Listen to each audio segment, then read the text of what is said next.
B L Santosh ವಿರುದ್ಧ ಅವಹೇಳನಕಾರಿ ಹೇಳಿಕೆ ಹಿನ್ನೆಲೆಯಲ್ಲಿ ಮಹೇಶ್ ಶೆಟ್ಟಿ ತಿಮರೋಡಿಗೆ 14 ದಿನ ನ್ಯಾಯಾಂಗ ಬಂಧನವನ್ನ ವಿಧಿಸಲಾಗಿದೆ. ಮತ್ತೊಂದು ಕಡೆ ಬಂಧನ ಭೀತಿಯಲ್ಲಿದ್ದ ಸಮೀರ್ಗೆ ಕೋರ್ಟ್ ರಿಲೀಫ್ ಅನ್ನು ಕೊಟ್ಟಿದೆ. ಈ ಮಧ್ಯೆ ಇವತ್ತಿನಿಂದ ಧರ್ಮಸ್ಥಳ ಪರ ಬಿಜೆಪಿ ಜಿಲ್ಲೆಯಲ್ಲೂ ಪ್ರತಿಭಟನೆಗೆ ಸಜ್ಜಾಗಿದೆ. ಬಂಧನ ಭೀತಿಯಲ್ಲಿದ್ದ ಯೂಟ್ಯೂಬರ್ಗೆ ರಿಲೀಫ್, ಸಮೀರ್ಗೆ ನಿರೀಕ್ಷಣಾ ಜಾಮೀನು ಮಂಜೂರು.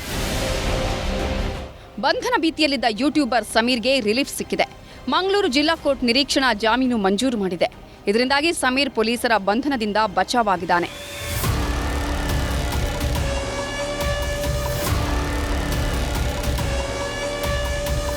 ಧರ್ಮಸ್ಥಳ ಬಗ್ಗೆ ಅವಹೇಳನಕಾರಿಯಾಗಿ ವಿಡಿಯೋ ಮಾಡಿದ್ದ ಆರೋಪದಲ್ಲಿ ಧರ್ಮಸ್ಥಳ ಠಾಣೆಯಲ್ಲಿ ಸುಮೋಟೋ ಕೇಸ್ ದಾಖಲಾಗಿತ್ತು.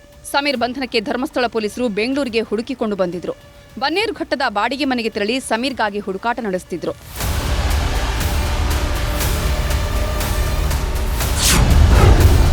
ತನಿಖೆಗೆ ಸಹಕರಿಸುವೆ, ರಕ್ಷಣೆ ಕೊಡಿ.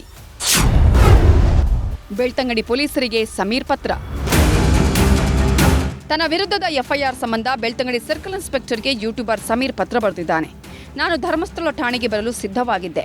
ಆದರೆ ಯೂಟ್ಯೂಬರ್ ಸ್ನೇಹಿತರ ಮೇಲೆ ಟಾರ್ಗೆಟ್ ಮಾಡಿ ಮಾರಣಾಂತಿಕವಾಗಿ ಹಲ್ಲೆ ಮಾಡಲಾಗಿದೆ. ನನಗೆ ಪ್ರಾಣ ಬೆದರಿಕೆ ಇದೆ, ಅಪಾಯವಿದೆ ಎಂದು ತಿಳಿದು ಜಿಲ್ಲಾ ಕೋರ್ಟ್ನಲ್ಲಿ ಜಾಮೀನಿಗೆ ಅಪ್ಲೈ ಮಾಡಿದ್ದೇನೆ. ಒಂದು ವೇಳೆ ನಾನು ಧರ್ಮಸ್ಥಳ ಪೊಲೀಸ್ ಠಾಣೆಗೆ ಬಂದರೆ ನನಗೆ ರಕ್ಷಣೆ ನೀಡಿ. ವಿಡಿಯೋ ಕಾಲ್ ಮೂಲಕ ತನಿಖೆಗೆ ಸಹಕರಿಸುತ್ತೇನೆ. 15 ದಿನಗಳೊಳಗೆ ನಿಮ್ಮ ಮುಂದೆ ಹಾಜರಾಗ್ತೇನೆ. ದಯವಿಟ್ಟು ನನಗೆ ರಕ್ಷಣೆ ನೀಡಿ ಅಂತ ಸಮೀರ್ ಪತ್ರ ಬರೆದು ಮನವಿ ಮಾಡಿದ್ದಾನೆ.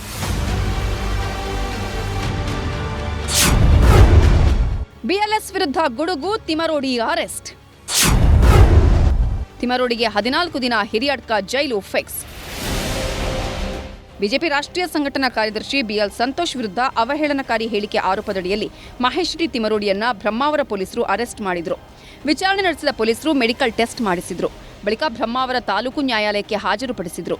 ತಿಮರೋಡಿಗೆ 14 ದಿನ ನ್ಯಾಯಾಂಗ ಬಂಧನ ವಿಧಿಸಿ ಆಗಸ್ಟ್ 23ಕ್ಕೆ ಜಾಮೀನು ಅರ್ಜಿ ವಿಚಾರಣೆ ನಡೆಸುವುದಾಗಿ ಆದೇಶಿಸಿದೆ.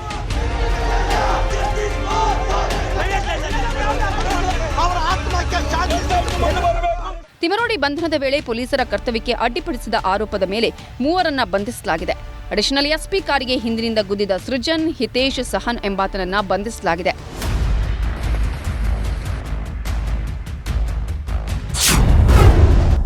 ಸೋಮವಾರದಿಂದ ಆಪರೇಷನ್ ಅಸ್ಥಿಪಂಜರ 2.0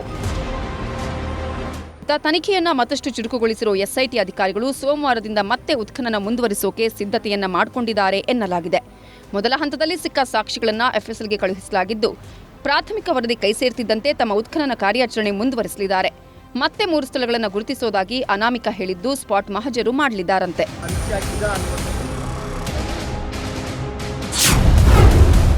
ಅಪಪ್ರಚಾರದ ವಿರುದ್ಧ ಹೋರಾಟಕ್ಕಿಳಿದ ಬಿಜೆಪಿ. ಇಂದಿನಿಂದ 224 ಕ್ಷೇತ್ರಗಳಲ್ಲೂ ಪ್ರತಿಭಟನೆ. ಧರ್ಮಸ್ಥಳದ ಅಪಪ್ರಚಾರದ ವಿರುದ್ಧ ಹೋರಾಟಕ್ಕೆ ಕೇಸರಿ ಪಡೆ ಸಿದ್ಧವಾಗಿದೆ. ಧರ್ಮದ ಉಳಿವಿಗಾಗಿ ಧರ್ಮ ಯುದ್ಧ ಘೋಷಣೆಯಡಿ ಬಿಜೆಪಿ ಹೋರಾಟ ನಡೆಸುತ್ತಿದೆ. ಪುಣ್ಯಕ್ಷೇತ್ರದ ವಿರುದ್ಧ ಷಡ್ಯಂತ್ರ ನಡೆದಿದ್ದು, ಇದನ್ನು ಖಂಡಿಸಿ ರಾಜ್ಯದ 224 ವಿಧಾನಸಭಾ ಕ್ಷೇತ್ರಗಳಲ್ಲೂ ಇಂದಿನಿಂದ 1 ವಾರಗಳ ಕಾಲ ಪ್ರತಿಭಟನೆಗೆ ಬಿಜೆಪಿ ನಾಯಕರು ಕರೆ ಕೊಟ್ಟಿದ್ದಾರೆ. ದುಷ್ಟಶಕ್ತಿಗಳ ವಿರುದ್ಧನೂ ಕೂಡ ಕೇಸನ್ನು ರಿಜಿಸ್ಟರ್ ಮಾಡಿ ಅವ್ರ ಮೇಲೆ ಬಿಗಿಯಾಗಿರ್ತಕ್ಕಂಥ ಒಂದು ಕ್ರಮವನ್ನು ತೆಗೆದುಕೊಳ್ಬೇಕು, ಶಿಕ್ಷೆ ಆಗಬೇಕು. ಹಾಗಾಗಿ ಭಾರತೀಯ ಜನತಾ ಪಾರ್ಟಿ ಹೋರಾಟವನ್ನು ಮಾಡ್ತೇವೆ. ಪ್ರತಿ ವಿಧಾನಸಭಾ ಕ್ಷೇತ್ರದಲ್ಲೂ ಕೂಡ ನಾವು ಹೋರಾಟವನ್ನು ಮಾಡ್ತೇವೆ. ಧರ್ಮದ ಉಳಿವಿಗಾಗಿ ಧರ್ಮ ಯುದ್ಧ ನಾವು ಇವತ್ತು ಘೋಷಣೆ ಮಾಡಿದ್ದೇವೆ. ಮುಂದಿನ 1 ವಾರ ಎಲ್ಲ ವಿಧಾನಸಭಾ ಕ್ಷೇತ್ರದಲ್ಲೂ ಕೂಡ ನಾವು ಪ್ರತಿಭಟನೆಯನ್ನು ನಾವು ಮಾಡೋರಿದ್ದೇವೆ. ಮತ್ತೊಂದೆಡೆ ಅಪಪ್ರಚಾರಕ್ಕೆ ಸಿಡಿದೆದ್ದಿರೋ ಮಂಡ್ಯ ಮಂಜುನಾಥನ ಭಕ್ತರು ಇಂದು ಮದ್ದೂರು ಬಂದ್ಗೆ ಕರೆ ಕೊಟ್ಟಿದ್ದಾರೆ. Bureau report, news 18.